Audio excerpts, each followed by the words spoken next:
Hey everyone, and welcome back to the More Than a Physique podcast, where we discuss ways to ignite all areas of your life surrounding health, fitness, and becoming mentally a lead. I've been doing things that they told me I should never do. I've been doing things that they told me I could never do now. Never do, I could never do. I've been looking back and I'm the only one who ever knew. My dreams began to turn out. I'm your host, Krysten Jansen, and welcome to episode 42. I'm going to try for some episodes now to actually do a video version, just so I can post it on YouTube, but it's not just the audio as well. So thank you for those who are tuning in on YouTube. I will try my best to make sure that I start filming some of my episodes going forward. So in today's episode, I actually just want to talk about something that I had somebody comment towards me the other day. And firstly, before I get into it, I just want to preface this by saying that I know that people aren't trying to be hurtful or spiteful. A lot of it is coming from envy, and I totally understand that. Someone said to me the other day, and it was somebody who is still in the accounting industry, that I am super lucky that I got out. And I thought that this would be an interesting topic to discuss today because you can easily relate this to other areas in your life. You know, when you see somebody with an impressive fitness transformation that may seem like it was a quick transformation, a lot of people, without knowing the whole story, we instantly go to the thought process that that person is so lucky, why can't I have that? And this came up the other day when I posted that I was actually going to be attending the Minimalists conference in Vancouver, and it's during the month of April. And for anybody who is an accountant or is surrounded by accountants, you totally understand that during the months of basically February until April, the end of April, you don't ask for any time off, like at all. That's completely unheard of. It's not allowed. And, you know, typically starting during the month of March, you start working Saturdays for the entire month of March, the entire month of April. A lot of times during April, depending how busy your firm is, some people even work Sundays as well too. You're working insane amounts of hours during the week. And for those who don't know, those who aren't getting their taxes done, this is because of tax season. And this is just a repetitive cycle year after year that's completely expected and something that's unfortunately normal within the industry. So other accountants out there, when I post that, you know, I finally get an opportunity to actually do something that I want to do during the month of April. This is the first year in over 7 years where I'm actually not going to hate my life during the months of February, March, and April. That, you know, I can understand why certain people would think that I'm so lucky, but it took me a long time to get to this place, because in case you didn't hear it, I said that this is the first year in over 7 years. That means that over the last 7 years, I have been working and grinding and, you know, really putting in the time to get to the point where that was no longer going to be my life. It's not something that just kind of happened where I'm this lucky person that, you know, I don't have to suffer during those months anymore. And, like I said, I can completely appreciate and understand and completely sympathize for other accountants and what they're about to go through during these months, because I'm not going to sugarcoat it. It sucks. It's brutal. It's not a fun time. You know, it's very stressful. It really puts a lot of stress and anxiety on you, and it's not good for you overall, the amount of pressure that is put on you at these firms to get the tax returns done in a timely manner. And, you know, it's tough, and I totally understand that. But I really recognized that when I first got into the industry, where I was like, holy cow, this can't be the rest of my life. I can't do this every single year, where I'm basically counting down my life every single year. It's brutal to think that as soon as like March hits, you know, it's like, okay, only 8 more weeks left, 7 more weeks left, you know, 5 more weeks, 4 more weeks, 3 more weeks left, 1 more week of grinding, and then I get my life back. On top of that too, depending on, you know, where you're working, some people, like where I worked in, when I was working in the north, we had to do a lot of Aboriginal audits right after tax season. So we didn't even actually get a break after tax season because the Aboriginal audits were due by July 31st. So we had to go straight into the audit. So for probably the first few years, the first 4 years or so, your busy season ran from January all the way until the end of July, and there was no time off that was allowed. Maybe a little bit for a buffer in between tax season and audit season, but it was no more than a couple of days, and you had to get right back into the grind. So I totally understand where accountants are coming from in that regard, but I knew right then and there, like within my first year or two of doing that, that wasn't going to be the rest of my life.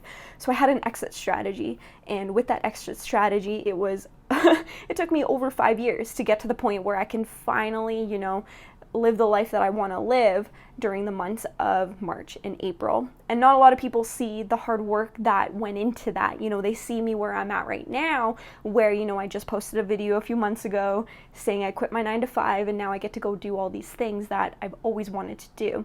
So I can completely understand where people can look at that at the surface level and say, you're so lucky. But when people get to the point where, we have this level of envy for where they're at, you can relate this to fat loss when you see people get to the point where, maybe they lost 60 pounds and the transformation, the before and after photo is so impressive. It's so amazing. And, we're like, oh, fuck, I want that. That would be so amazing if I was able to have that. And, I think we can kind of look at this two different ways. The first way is, we can look at it where we feel envious, maybe there's a little bit of jealousy and, poor me kind of going on where we play the victim, where we're like, well, why can't I have that? I'm doing all of these things. I've been at it for like 3 months, maybe a year, whatever your story is, and I'm not getting there. Why can't I have that? And a lot of times when we have that mindset in mind, it can create a lot of discouragement to the point where we're like, what's the point? I'm never going to have that. Why bother? I'm just going to quit. I think that's the wrong way to kind of approach it. And the second way that you can approach it, you have this choice between these two options. The second way to approach it is to use it as your motivation.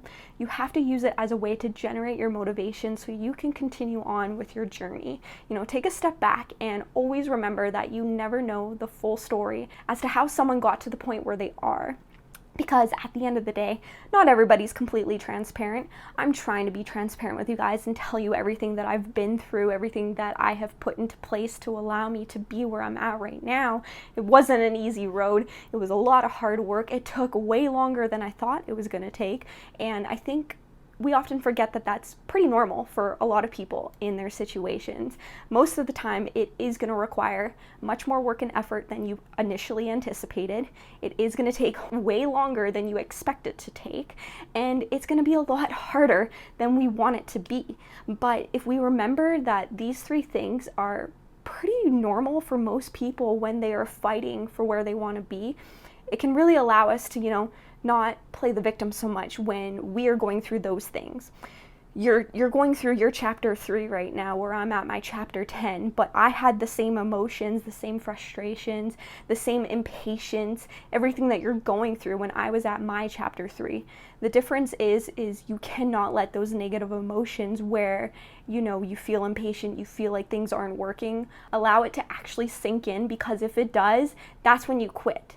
That's when you quit doing all the things that you need to do in order to continue to move that needle forward. And if you quit, you don't realize how long it's going to take.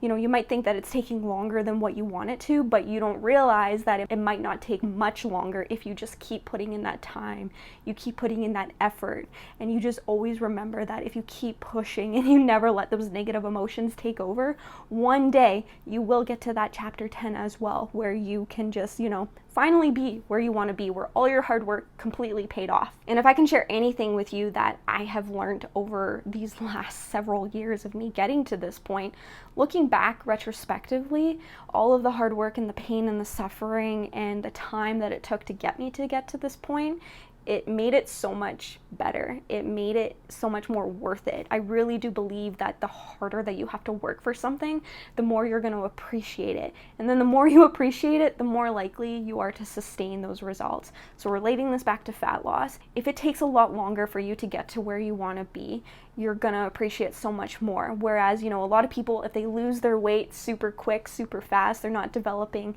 specific habits to allow them to actually sustain their results. And I think that that's the biggest issue when it comes to actually sustaining fat loss results. It's very easy for a lot of people to lose a lot of weight. You know, that's not the issue, I think, when it comes to our obesity issue in the world right now. A lot of it comes down to that we aren't spending the time and the effort to develop the habits so we actually sustain those results. So in order to do that, we have to bleed a little bit. We have to go through a little bit of adversity. We have to jump through hoops to get to where we want to be, because that's what's going to allow us to truly appreciate and, you know, make sure that nothing gets in the way of us losing those hard-earned results. If the results that you've earned aren't hard to get there, you're not going to sustain it. I truly do believe that. So if you're going through a hard time right now, things are taking longer than what you would expect, just remember that some good will come from this. I promise you. So just keep pushing. Remember, even though it's taking longer than what you thought, you don't know how much longer it's going to take you to get there. It might be tomorrow. It might be 3 years from now. It shouldn't matter how long it takes, but just remember that if you keep putting in that time, keep putting in that effort, you will get there. So to wrap this up, when you see somebody who has something that you want and you know they haven't maybe explained fully what they've done to get there, that's okay, but try to rationalize and remember that it probably wasn't easy for them to get to the point where they are. So be okay with that and use their success as your motivator to just keep pushing. Don't use their success as your discouragement to quit. That's the differentiating factor when you are looking at somebody's transformation. That's it for today's episode. I hope you guys found this helpful. YouTube family, make sure you comment down below. Let me know if you have any questions. Leave a like. Make sure you share this video to someone who might need it. Everyone else who's listening through the podcast, thank you so much for tuning in to today's episode. I really appreciate having you all here, and I look forward to chatting with you all again very soon. But until then, go out there, strive for more, be more, and ignite your inner athlete.